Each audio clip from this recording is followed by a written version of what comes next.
Shalom, selamat pagi. Kita bertemu kembali pada pagi ini. Kita ingin datang kepada Tuhan, memuji dan menyembah Dia. Mari kita berdoa. Bapa yang di surga, kami mengucap syukur atas hari ini. Kami berdoa Tuhan, membawa hati kami, jiwa kami kepada Engkau. Ya Tuhan, kami berdoa Tuhan, agar Engkau mengurapi semua kami yang berada di tempat ini dan yang berada di tempat kediaman masing-masing ya Tuhan, agar Engkau Tuhan menggerakkan jiwa kami, agar Engkau membuka hati kami Tuhan untuk memuji dan menyembah Engkau dengan sesungguh hati kami ya Tuhan. Terima kasih Tuhan, Engkau layak terima puji sembah kami pada pagi ini.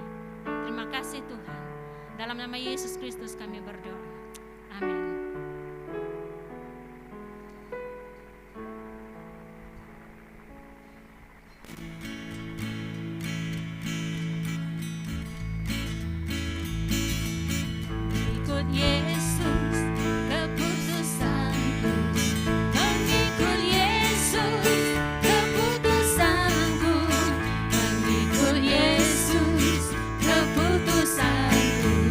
Ku tak ingkar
dipuji, Engkau yang disembah. Ya Tuhan. Yes, terima kasih Tuhan.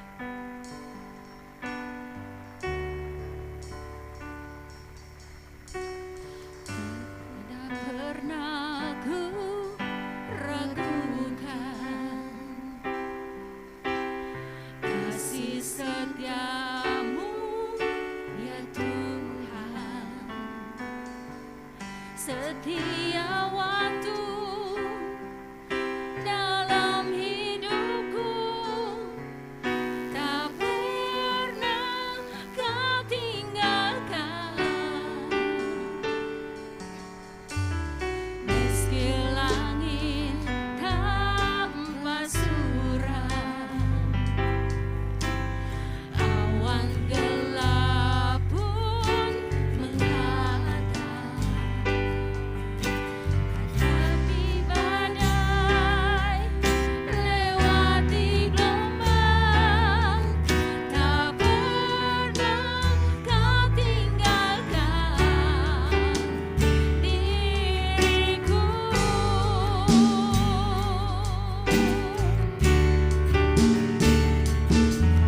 Walau seribu rebah di sisiku, Kau tetaplah Allah penolongku. Walau 10.000 rebah di kananku, takkan ku goyah sebab Yesus sertaku.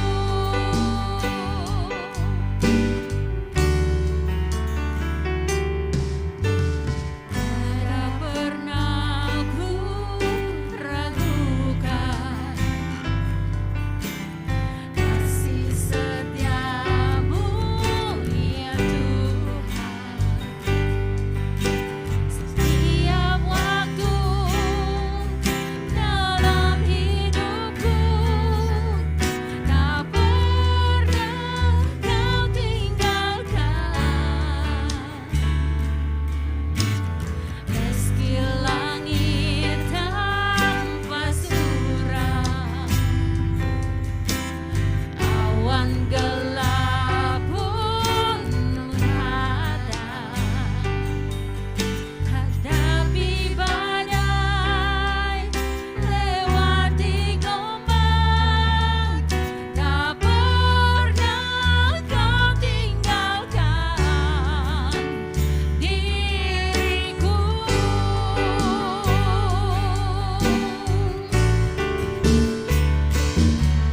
Walau 1000 rebah di sisiku,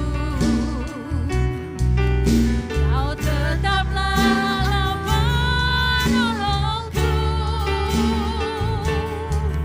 Walau 10.000 rebah di kananku, takkan ku goyah sebab Yesus sertaku.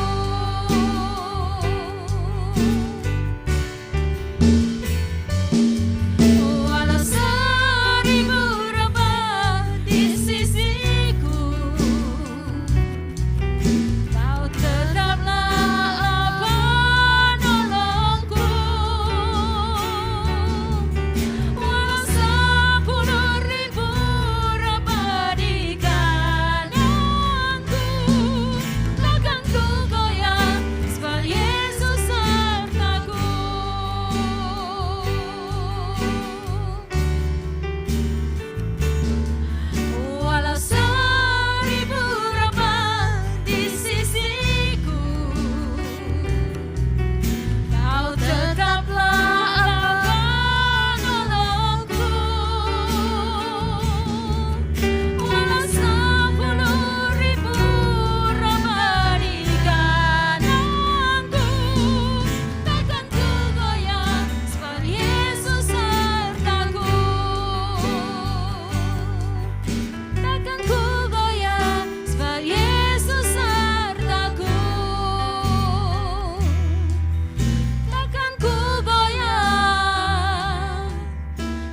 merasa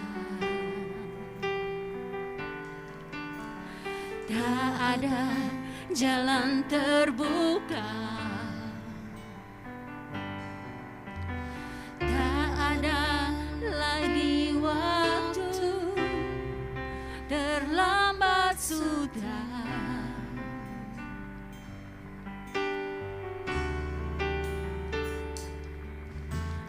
Tuhan tak pernah berdusta, Dia selalu pegang janjinya. Bagi orang percaya, mujizat nyata.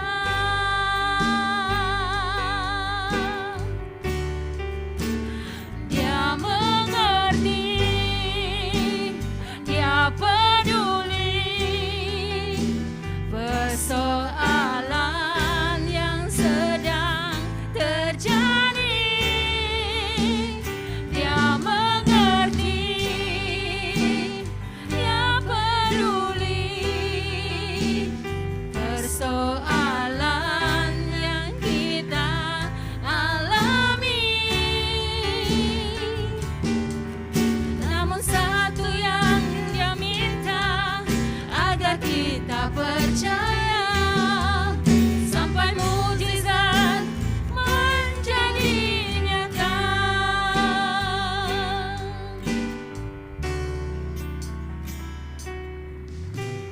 Terkadang kita merasa tak ada jalan terbuka, tak ada lagi waktu, terlambat sudah.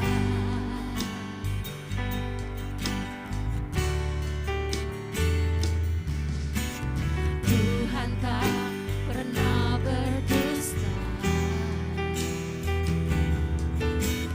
Dia selalu pegang janjinya. Bagi orang percaya, mujizat nyata.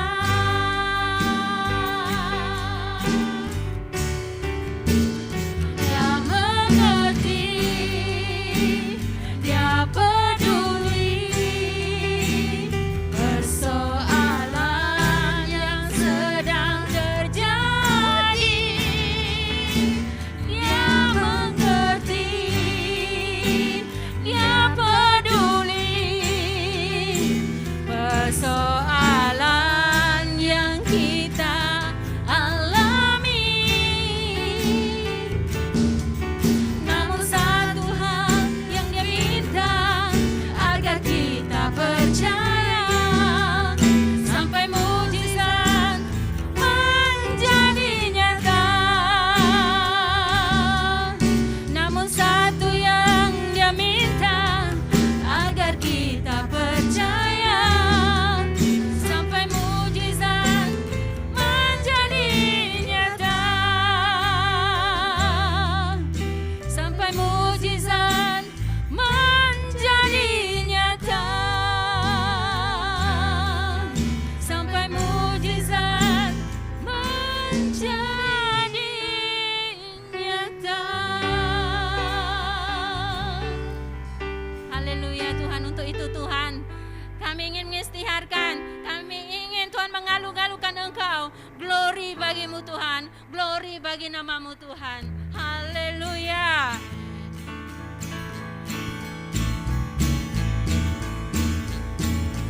Glory, glory, haleluya. Glory, glory, haleluya. Glory, glory, haleluya.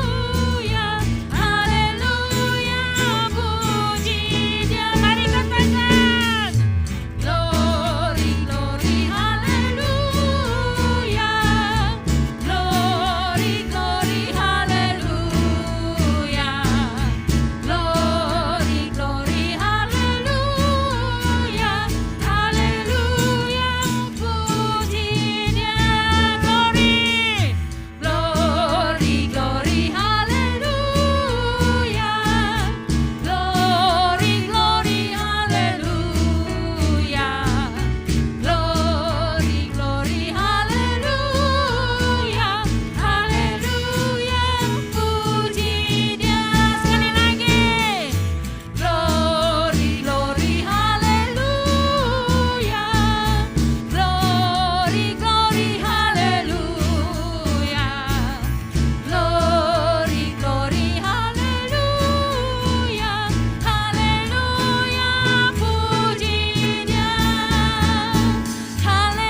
serahkan Tuhan hati kami Tuhan kepada Engkau. Engkau membuka pintu hati kami, buka mata rohani kami, agar kami dapat mendengar firman-Mu, agar firman-Mu yang akan kami dengar sebentar nanti Tuhan akan bertumbuh dalam jiwa kami dan akan berbuah ya Tuhan.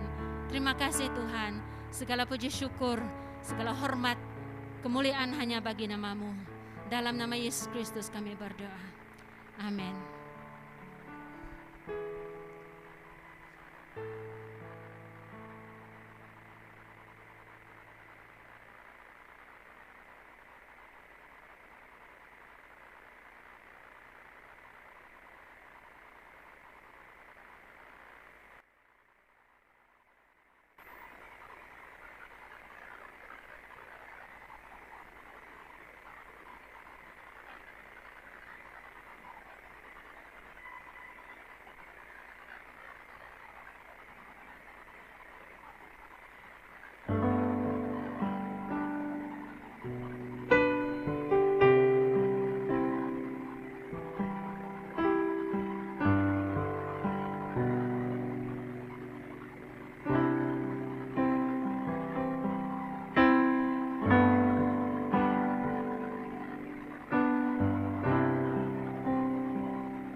Shalom, salam sejahtera. Selamat pagi kepada saudara-saudari dalam Kristus. Hari ini kita bersyukur dapat kita berjumpa semula di Alamaya. Dan sebelum kita meneruskan pendengaran khotbah firman Tuhan pagi ini, mari kita sama-sama berdoa dahulu. Haleluya Tuhan, Bapa di surga, kami amat bersyukur Tuhan. Dalam kami menjalani kehidupan kami seharian, kami tahu kami ada pengharapan. Kami ada Tuhan yang sentiasa memelihara dan menjaga kami. Kami tahu Engkau setia Tuhan. Dan kami yakin bahwa Engkau sentiasa membimbing kami agar kami Tuhan tidak tersesat, tidak Tuhan menuju ke arah yang tidak sepatutnya.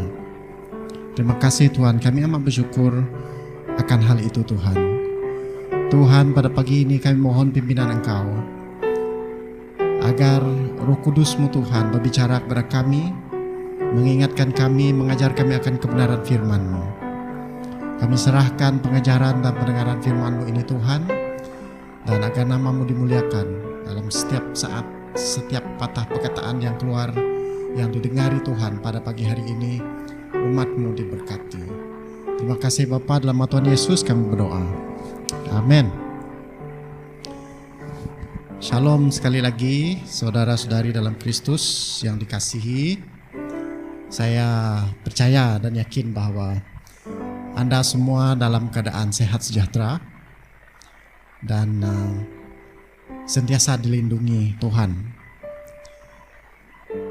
Hari ini saya ingin membawa kita untuk mendalami satu mazmur yang telah ditulis oleh penulis yang bernama Asaf, yaitu Mazmur 73. Mazmur ini tidaklah panjang sangat, cuma 27 muka surat saja. Saya akan membaca mazmur ini dan kita boleh baca bersama-sama di tempat kita masing-masing.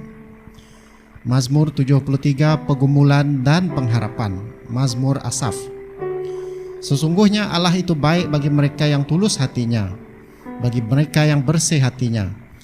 Tetapi aku, sedikit lagi maka kakiku terpeleset, nyaris aku tergelincir. Sebab aku cemburu kepada pembual-pembual, kalau aku melihat kemujuran orang-orang fasik. Sebab kesakitan tidak ada pada mereka, sehat dan gemuk tubuh mereka.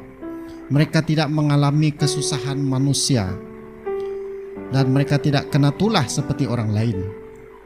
Sebab itu mereka berkalungkan kecongkakan dan berpakaian kekerasan. Karena kegemukan kesalahan mereka menyolok, hati mereka meluap-luap dengan sangkaan. Mereka menyindir dan mengata-ngatai dengan jahatnya. Hal pemerasan dibicarakan mereka dengan tinggi hati. Mereka membuka mulut melawan langit, dan lidah mereka membual di bumi. Sebab itu orang-orang berbalik kepada mereka, mendapatkan mereka seperti air yang berlimpah-limpah. Dan mereka berkata, bagaimana Allah tahu hal itu? Adakah pengetahuan pada yang maha tinggi? Sesungguhnya itulah orang-orang fasik. Mereka menambah harta benda dan senang selamanya. Sia-sia sama sekali aku mempertahankan hati yang bersih dan membasuh tanganku tanda tak bersalah. Namun sepanjang hari aku kena tulah dan kena hukum setiap pagi. Seandainya aku berkata, aku mau berkata-kata seperti itu, maka sesungguhnya aku telah berkhianat kepada angkatan anak-anakmu. Tetapi ketika aku bermaksud untuk mengetahuinya, hal itu menjadi kesulitan di mataku, sampai aku masuk ke tempat kudus Allah dan memperhatikan kesudahan mereka. Sesungguhnya di tempat-tempat licin kau taruh mereka, kau jatuhkan mereka sehingga hancur. Betapa binasa mereka dalam sekejap mata, lenyap habis oleh kerana kedahsyatan. Seperti mimpi pada waktu terbangun ya Tuhan, pada waktu terjaga rupa mereka kau pandang hina. Ketika hatiku merasa pahit dan buah pinggangku menusuk-nusuk rasanya, aku dungu dan tidak mengerti, seperti hewan aku di dekatmu. Tetapi aku tetap di dekatmu. Engkau memegang tanganku. Dengan nasihatmu engkau menuntun aku. Dan kemudian engkau mengangkat aku ke dalam kemuliaan. Siapa gerangan ada padaku di surga selain engkau? Selain engkau tidak ada yang kuingini di bumi. Sekalipun dagingku dan hatiku habis lenyap, gunung batuku dan bagianku tetaplah Allah selama-lamanya. Sebab sesungguhnya siapa yang jauh daripadamu akan binasa. Kau binasakan semua orang yang berzina, yang meninggalkan engkau. Tetapi aku suka dekat pada Allah. Aku menaruh tempat perlindunganku pada Allah, supaya dapat menceritakan segala pekerjaannya. Tadi saya katakan 27, tapi sebenarnya ada 28 ayat dalam Mazmur ini. Dan Mazmur ini secara ringkas boleh dibagikan kepada beberapa bagian.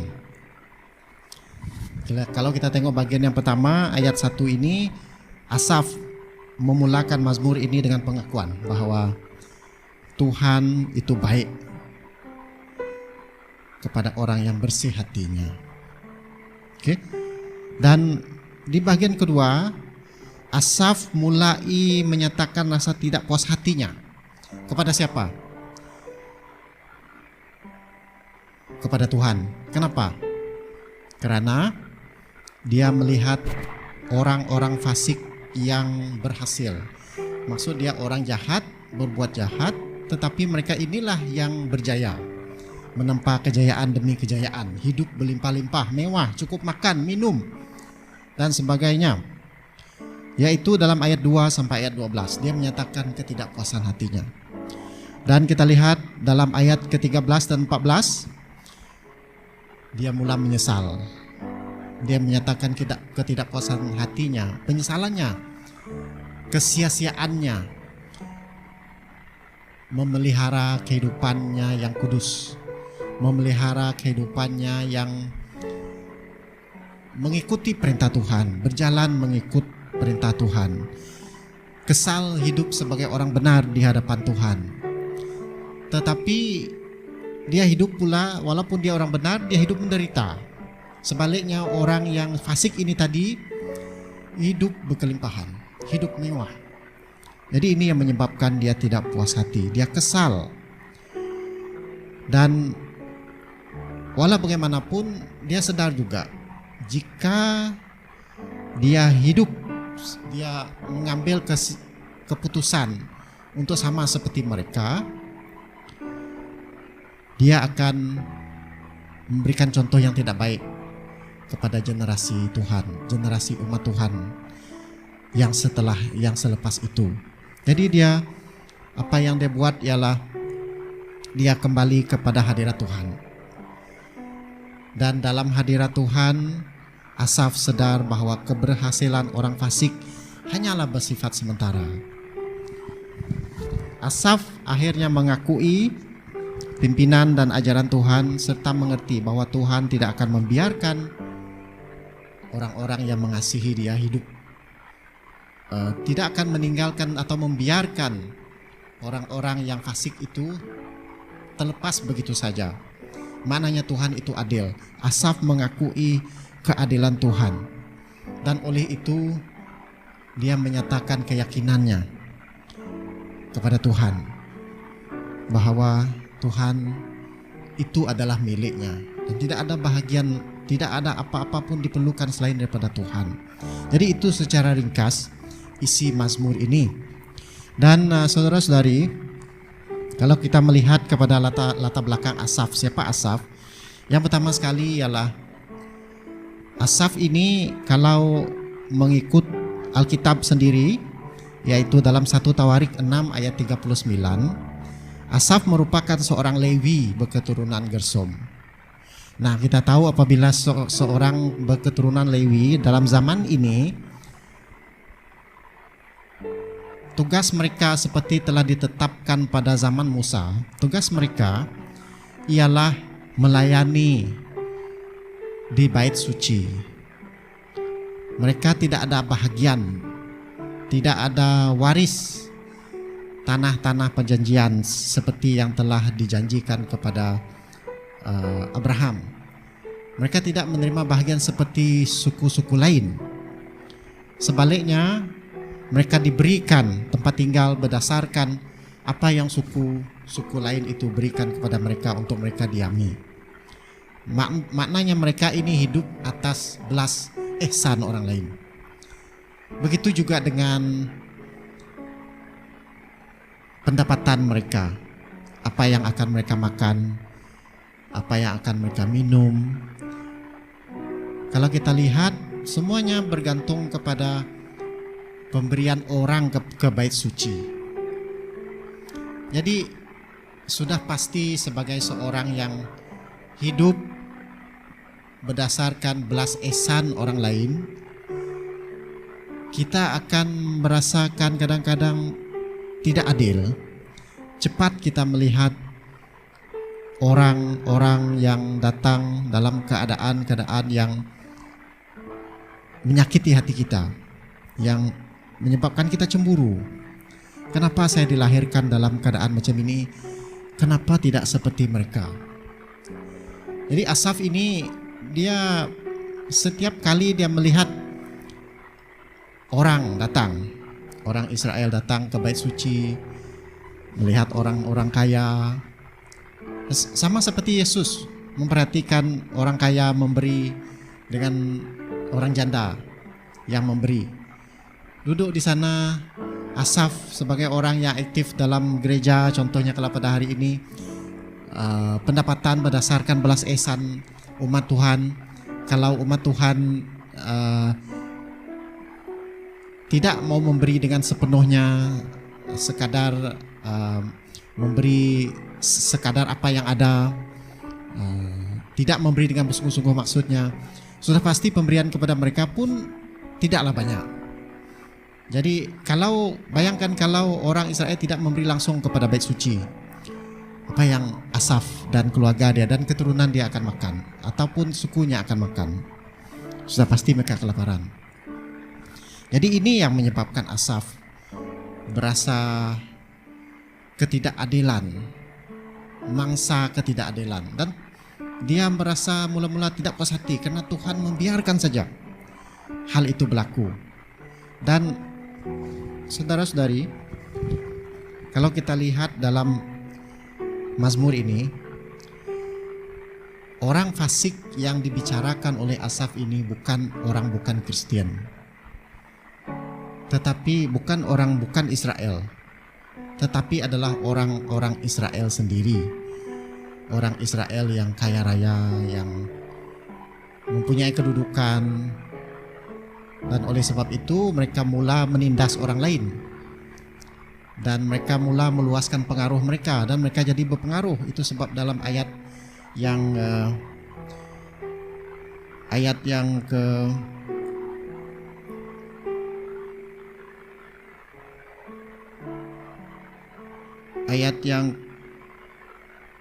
ada bahagian di mana dikatakan bahwa orang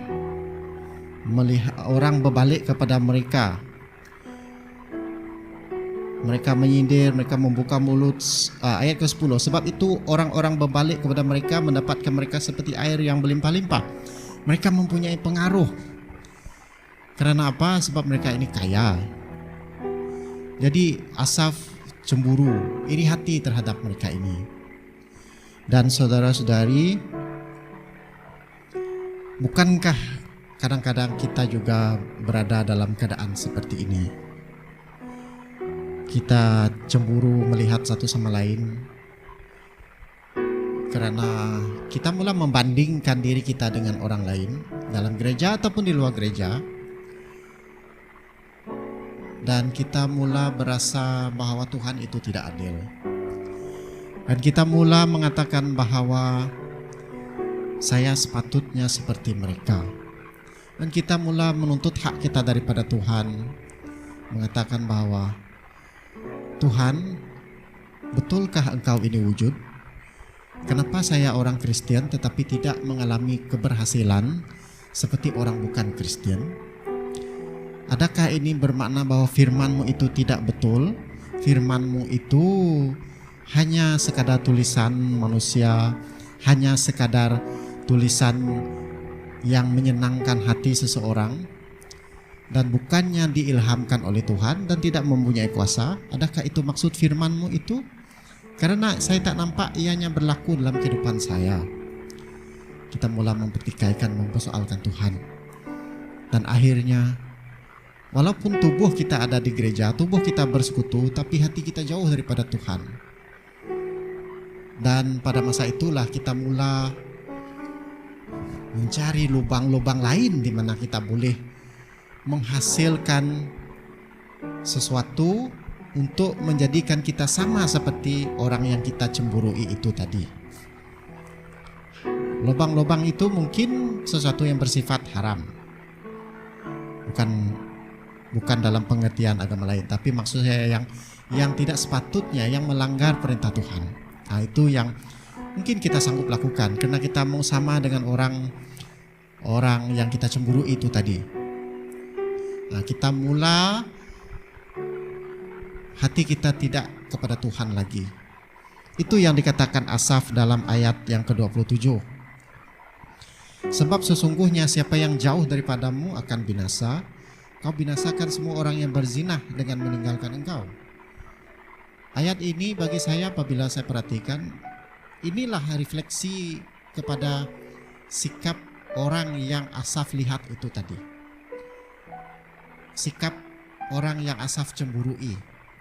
Mereka ini berzinah, maksudnya memang mereka datang kepada Tuhan, tetapi hati mereka di tempat lain. Hati mereka mungkin untuk kekayaan, mungkin untuk perkara-perkara yang boleh meninggikan taraf kehidupan mereka. Tetapi Tuhan bukan lagi yang utama. Ini yang dikatakan oleh Asaf. Dan ayat yang ke-28 kita tengok, tetapi aku suka dekat pada Allah, aku menaruh tempat pelindunganku kepada Allah, supaya dapat menceritakan segala pekerjaannya. Ini sepatutnya kerinduan orang Kristen. Kalau kita lihat pada masa ini, pada masa yang sama, kita perlu tahu bahwa fokus kita bukanlah untuk mencari hidup keberhasilan sama seperti orang yang kita cemburui, mewah dan sebagainya. Itu bukan fokus orang Kristen sebenarnya. Fokus orang Kristen adalah memberitakan pekerjaan baik, keselamatan yang Tuhan telah kerjakan dalam kehidupan kita, memberitakannya kepada orang lain sehingga orang lain pun diselamatkan. Dan dengan itu kita membawa kemuliaan Tuhan. Dan walau bagaimanapun saudara-saudari, bukan bermaksud bahwa kita tidak boleh, kita perlu meniadakan perasaan itu. Tak boleh ditiadakan bagi kita manusia.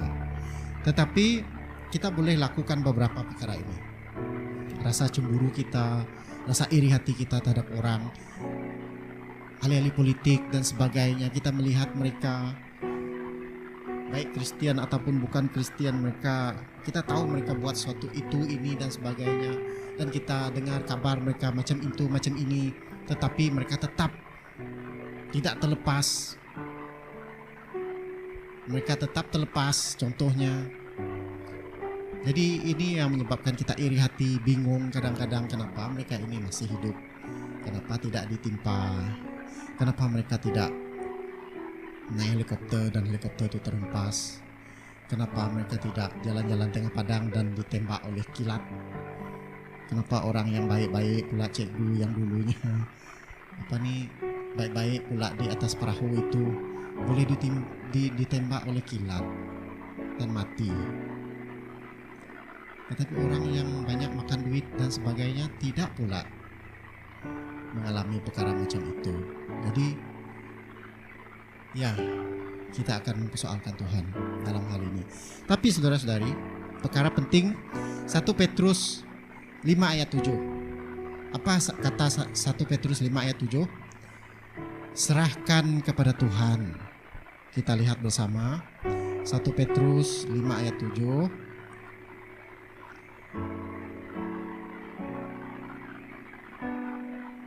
Ayatnya berbunyi begini, serahkan segala kekhawatiranmu kepadanya sebab ia yang memelihara kamu. Jadi jelas sekali kita memang khawatir, kita risau, kita gagu, kita iri hati dengan apa yang berlaku di sekeliling kita, tetapi Tuhan melalui Petrus memberi dorongan kepada kita supaya kita menyerahkan segala kekhawatiran kita kepadanya. Dan juga yang keduanya, teruskan relakan diri kita digunakan oleh Tuhan untuk memberkati dan membantu orang-orang yang memerlukan. Kita lihat Efesus 2 ayat 10. Efesus 2 ayat 10 mengatakan, karena kita ini buatan Allah, diciptakan dalam Kristus Yesus untuk melakukan pekerjaan baik yang dipersiapkan Allah sebelumnya. Orang Kristen dipanggil untuk melakukan pekerjaan baik. Pekerjaan baik kepada siapa? Sudah pasti kepada orang-orang yang memerlukan. Jadi itu yang kedua. Yang ketiga, tetap setia berpegang teguh. Hidup sebagai umat Tuhan sesuai menurut firman-Nya agar menjadi saksi. Matius 28 ayat 19 hingga 20 tak payah kita baca, kita tahu bahwa ini adalah amanat agung Tuhan Yesus. Sebelum naik ke surga, dia mengatakan, pergilah ke seluruh dunia, beritakan Injil, baptiskan mereka dalam nama Bapa, Anak, dan Roh Kudus. Kita diamanahkan untuk memberitakan Injil, membaptiskan dan memuridkan umat manusia. Dan yang keempatnya, saudara-saudari, ini selalu saya kongsikan bahwa keberhasilan dunia bukanlah tujuan kita. Karena Yesus sendiri menunjukkan contoh kepada kita. Dia sampai mati di kayu salib.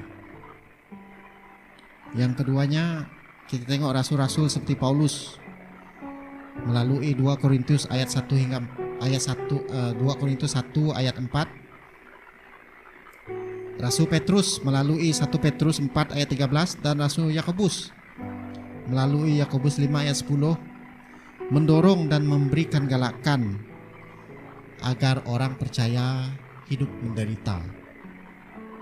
Orang yang telah menderita pada zaman itu didorong supaya bersabar.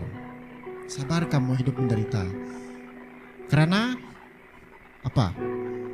Upahmu besar di surga. Selalu dirujuk seperti itu. Selalu diingatkan, dihiburkan orang-orang yang menderita bahwa kita ada tempat di surga. Penderitaan kita cuma sementara saja. Jadi itu yang orang Kristen perlu tanam senantiasa. Dan kalau kita ada pemikiran yang seperti itu, sebenarnya banyak perkara kita boleh atasi. Satunya, kita tidak akan takut mati. Dan yang kedua, kita tidak akan takut, kita akan senantiasa mengakui pekerjaan Tuhan. Mungkin dia akan mengambil orang yang kita sayangi. Mungkin dia akan membuat sesuatu yang kita sangat suka itu hilang begitu saja. Mungkin dia akan kita punya pelayanan rusak, binasa. Tetapi kalau kita percaya dan yakin bahwa tempat kita adalah di surga, kita akan mengambil pendirian bahwa itu adalah hak Tuhan, itu kedaulatan Tuhan, itu kemahakuasaan Tuhan. Jadi saudara-saudari, jangan tertipu dengan muslihat iblis. Kalau kita lihat muslihat iblis apabila Yesus mula selepas dia berpuasa, apa muslihat yang iblis bagi tahu? Iblis menawarkan semua keberhasilan, semua perkara yang boleh memenuhi keperluan fisiologi kita. Apa jawab Yesus? Yesus menggunakan firman Tuhan untuk menjawab balik. Dan Yesus tidak pernah mendorong kita supaya mengejar semuanya itu. Sebaliknya, kejarlah dulu kerajaan Allah. Itu yang Yesus beritahu. Walau bagaimanapun saudara-saudari, pemikiran kita bukannya bermaksud kita harus meninggalkan apa yang kita ada pada hari ini. Itu ekstrim, itu melampau. Maknanya, oleh karena orang Kristen sepatutnya berpikiran seperti ini, maka mulai daripada saat ini juga saya akan meninggalkan pekerjaan saya, meninggalkan semuanya, dan saya pergi ke biara, mendirikan biara. Jadi Sami, jadi monk, jadi kunyong, nan dalam bahasa kita. Bukan itu maksudnya saudara-saudari. Tetapi dalam kita menjalani kehidupan kita sebagai siapapun kita, apapun pekerjaan kita, kita harus bersedia dan sadar bahwa Tuhan itu berdaulat, dan harus bersedia bahwa akan ada penderitaan, dan terima itu sebagai hakikat hidup. Sama seperti kematian, hakikat hidup. Penderitaan pun sama. Itu adalah hakikat hidup. Apapun bentuk, pasti akan datang. Dan kalau ia datang, bukan bermaksud kita disumpah itulah Tuhan, tetapi karena Tuhan justru lebih mengasihi kita, Dia mau supaya kita lebih menjadi seperti Dia. Saudara-saudari, itu Mazmur Asaf, Mazmur 73, Mazmur yang menyatakan rasa tidak puas hati, menceritakan bagaimana orang fasik berhasil tetapi dia sendiri tidak berhasil walaupun dia hidup benar. Dan apa yang penting akhirnya di mana dia bertemu dengan jawaban itu. Asaf bertemu dengan jawaban keadilan Tuhan di dalam hadirat Tuhan. Dalam Mazmur ini juga, dalam ayat yang